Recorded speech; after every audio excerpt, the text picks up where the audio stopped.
brought the best of the time. Mike was talking yesterday about how it's important for position coaches, not just to be good teachers and good coaches, but to work together. It seems like you have that on your staff. How do you get that? How do you build that? How important is that? Yeah, again, if we want our players to connect, it starts with us as coaches of leading the way as far as, leading by example. And we try to do that as coaches to promote that with our players. And so, yeah, so important too, that, what Walsh said with him and, especially him, Clint, Bobby working in that front seven, working together, right? The group rush is one of the most important things that happen. When you see a quarterback break contain or things like that, it's, there's obviously different reasons for that, but sometimes it's not working in unison as a group. And so it's so important that those guys are on the same page. And I love the fact that Clint and Bobby and Walsh are all on the same page and have a good relationship. So it's just another verification of our culture, of what we want to, have here with the connection, with the togetherness. What did you know about John Mechie before the trade? What do you think he can add to the team?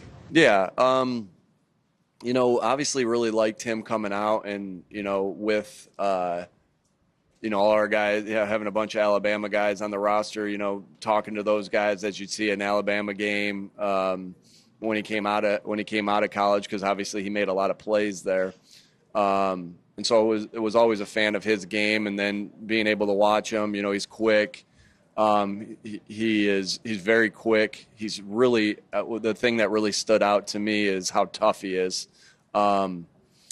And, just with how he blocks, just how he finishes on the sideline with the ball in his hands, you can just really see there's some similarities that you can tell they got coached by the same guys in college, because there's some similarities to how they finish with that ball in their hands to Devontae. And so, just always been a fan of his game and excited about the things that he can add to this football team. How do you balance, being conservative with certain star players' workloads versus what happens after the practice? Yeah, everybody's on a individualized plan, but everybody, there is, make no mistake about it, to get ready to play in the season, you got to practice, or else your habits aren't going to be sharp. And so everybody, I wouldn't say, Jeff, that we just are conservative with them. If somebody's going through something and he's a second stringer or third stringer and he has something that he's dealing with, we'll be conservative with that guy as well. Because at this time, and that's obviously the same case with our guys that are starters. And so everybody, we look at that with everybody. But if they're ready to go, they're practice, right? Unless, something went on the day before, their workload was a little high, and then maybe we'll pull back a little bit. So everybody's is individualized, but, if they're ready to go, they're going to practice. And if they have something that's bothering them, that we feel like, our trainers and our doctors feel like they need limitations, we'll do that as well. To that end, Nick, any concern with AJ and Devontae specifically that they won't be ready for week one? Yeah, and we, again, don't have to get all into that information at this particular time. Bob will get you all the things for practice today. But, they're working really hard to get themselves ready to go. You have one more day of camp left, but with it wrapping up, is there one thing that stands out to you about the last few weeks, either positive that you think the team improved on, or just something about this last month that stands out to you? Yeah, you're always trying to improve, and you see we do different types of drills to help our guys improve in certain areas. And so, there's been a couple things, I guess my thought is, hey, we're still in camp right now, but I know there are certain things that are so important for game 1, game 2, game 3, the first month of that season, that we're working on a little bit even more as camp goes on. And so just want to continue to get better at those things, because we know how vital they are for opening games. And, yes, we still have one more day of training camp here, a lighter day today. But then it's going to be the shift of the focus will be, hey, getting ready for this first game of the season. On a personal level, what's it been like to see Kevin Patullo in this new role, and how have you seen him put a stamp on the offense? Yeah, I think he's done. Like I've said before, I think he's just so hungry for this job that he's as you would expect from Kevin. He puts everything he has into it. Always here, working hard to do what he can do for our offense to get them in put them in positions to succeed. And like I said, he has great relationships with the players on this team. Where he can have a lot of good communication and dialogue with them.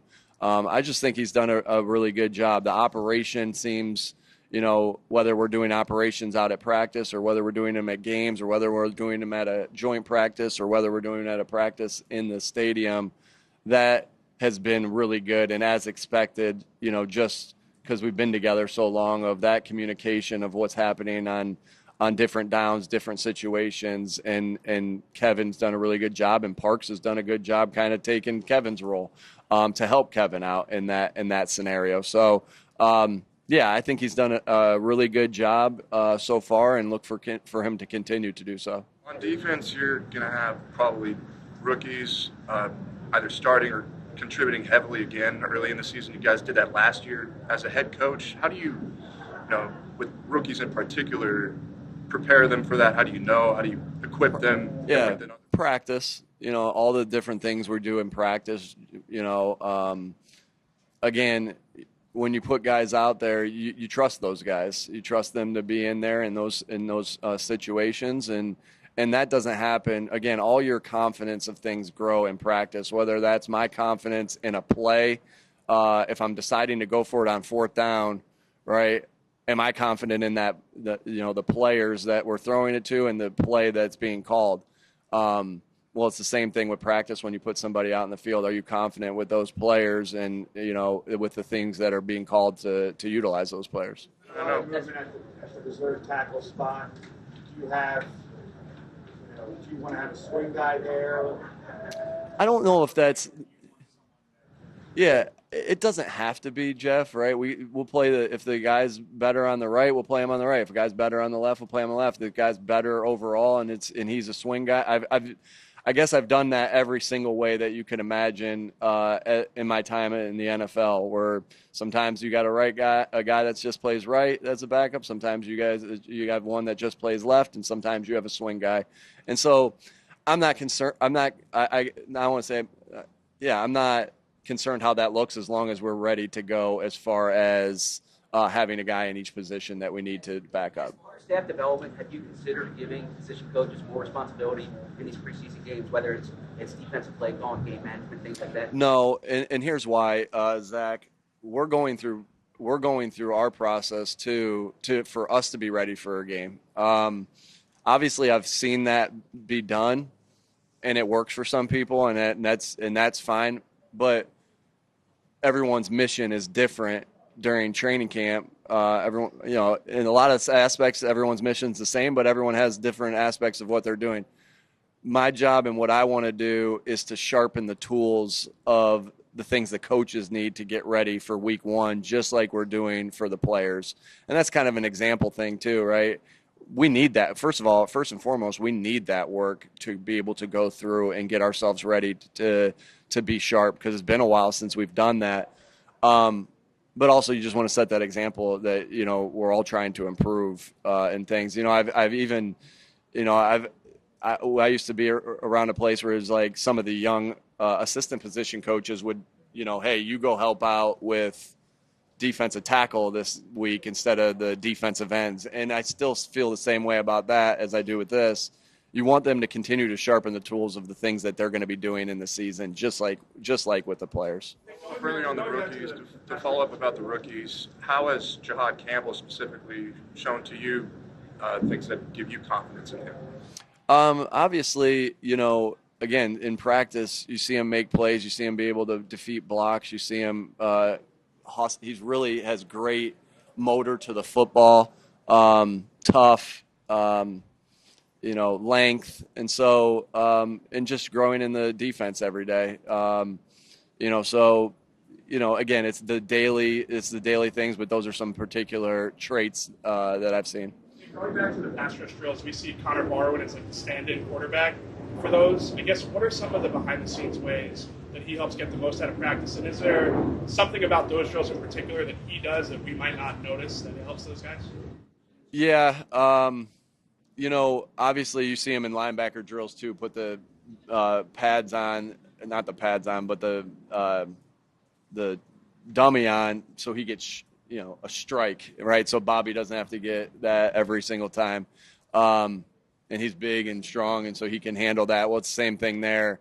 He's able to, he's a good athlete. He's able to catch a snap sometimes when you don't have as good athlete back there. The guy drops the snap, and the ball's on the ground. And then they're working on, the defensive line is working on finishing. We talk about the ball so much. They're working on finishing with the strip attempt. And, Connor's got the pad on his arm. I guess I thought he was a little tougher than that, but no, that's for them to be able to simulate that. It's just he's a good enough athlete to be able to get out of the way in those areas. But Connor, and why he's in those drills. But Connor's so valuable to our football team because, he's helping develop, helping us as coaches, helping Howie and his staff of helping develop guys. And that's your job as a coach is to constantly develop. And the more resources I have, and how he has to be able to develop our team, those are welcomed. What do you like about Cooper DeJean outside and cornerback, and what made you want to try him in this point in training? Yeah, again, just his versatility. You want to be able to have versatility out there, and Coop has that. Coop, obviously he can do a lot of different things. He can punt return. He can play nickel at a high level. He's played corner at a high level. Just a really good football player, and you're testing things out in this time and working different things at this time always. He's gotten first team reps, obviously by circumstance to a certain point, but as an undrafted kid, as a head coach, how does somebody like that catch your eye? Is it more consistent? Yeah, you got it. Both, yeah. It can't just be splash plays. It's got to be consistency. But the splash plays is what initially catches your eye. I've had a lot of free agents, make our football team in the past from all the way back. I'm just speaking of receiver, thinking of three guys that come to my mind. You have Zach Pascal. Obviously, he was here with us. You have Tyrell Williams from the Chargers and Dontrell Inman. And all those guys gave us a lot of quality reps. So you're always looking for guys that can contribute no matter how you acquired them. And, again, you're looking for consistency, but you also have to have the talent to be able to shine, to get in there. And, he's done a nice job so far. Joe Douglas on the sideline with the headset, which is atypical for a front office person. What's his role in the game day operations? Yeah, again, we don't need to. I'm not going to get into everybody's operations there. Joe's just a great resource for us to have, and he's awesome at his job, so we appreciate having him.